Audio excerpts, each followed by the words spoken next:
Hey everyone, I'm grekaosangel, and it's time for another review. A special review for Halloween. Today I'll be reviewing Resident Evil: The Director's Cut, a PS1 classic for the PSN. Resident Evil is highly respected as one of Capcom's best franchises, having practically invented the survival horror genre as it's seen today. So let's take a look at what makes this game worthy, or not worthy, of being a PS1 classic.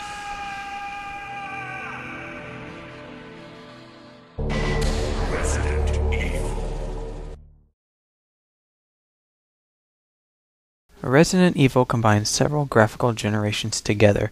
In the intro to the intro, we get to see a live-action FMV, basically setting up the beginning of the game. Although there are only a few live-action scenes in the game, it's interesting to note the attempt to bring the horror to our level of existence. Anyways, the game itself encompasses a mainly well-textured and for the most part brightly lit mansion, and the characters themselves are polygons and they do resemble human anatomy to say the least. But you should never have to question what type of animal or creature you're fighting, and that's good, more or less.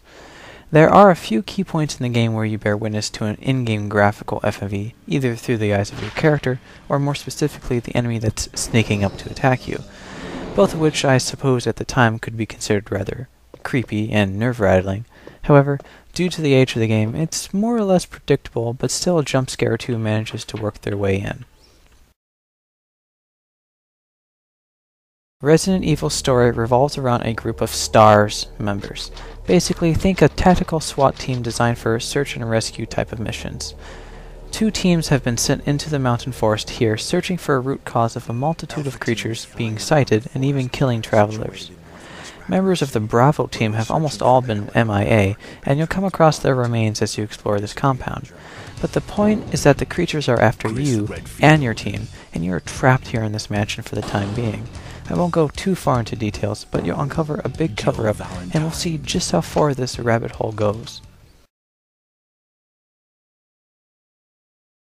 The controls, oh the controls, you're going to hate these controls. But after some time spent dying, and repeating the same thing over and over a few times, you'll get them down pretty fast. Your character, depending on who you choose to play as, will either have a 6 or 8 item carrying capacity, so choose your inventory wisely. In order to use an item, you must equip it, say a pistol, but to fire the weapon, you must hold down the R1 button and aim in either a high, middle, or low angle point. Most enemies are not that difficult to hit, zombies and the like, but those damn dogs will have you pissing in your pants the first time you see them. Got ya, didn't they? Anyways, aside from the aiming issues, the control of your character will mess you up the most. Up is forward, down is backward, left is your character's left, and same goes for the right. This is where it'll take some time to get it right, seeing as a lot of the camera angles will have you kind of confused as to which direction you should be going in.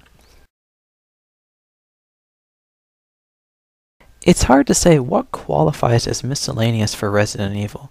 You don't have to explore every area, and you don't have to pick up every mundane weapon or ammo. But there are many interesting items to note, such as reports, books, slides, and various other situations and items that make the game's story more thorough. You'll just have to do the investigating into those things yourself, as I won't spoil them here. In the end, Resident Evil provides a very threatening environment for you as a gamer to be playing in. The enemies will all have their own unique style of killing you, and in the end everything does want you straight up dead. But survival is the key to victory. With the right amount of desire to get out alive, and using what you have available, not only will you uncover a huge conspiracy, but you'll find yourself enjoying every minute of this nail-biting, brain-eating, undead survival horror title. Resident Evil: The Director's Cut gets a solid 7.5 out of 10. Although the voice acting is atrociously hilarious, I highly suggest picking up Resident Evil from the PSN as a PS1 classic for a mere $9.99. Also, now for the PlayStation's 15th anniversary, for the time being, for as long as it's going to be, it's only $4.99. So what are you waiting for? Pick it up. Stop it! Don't open that door!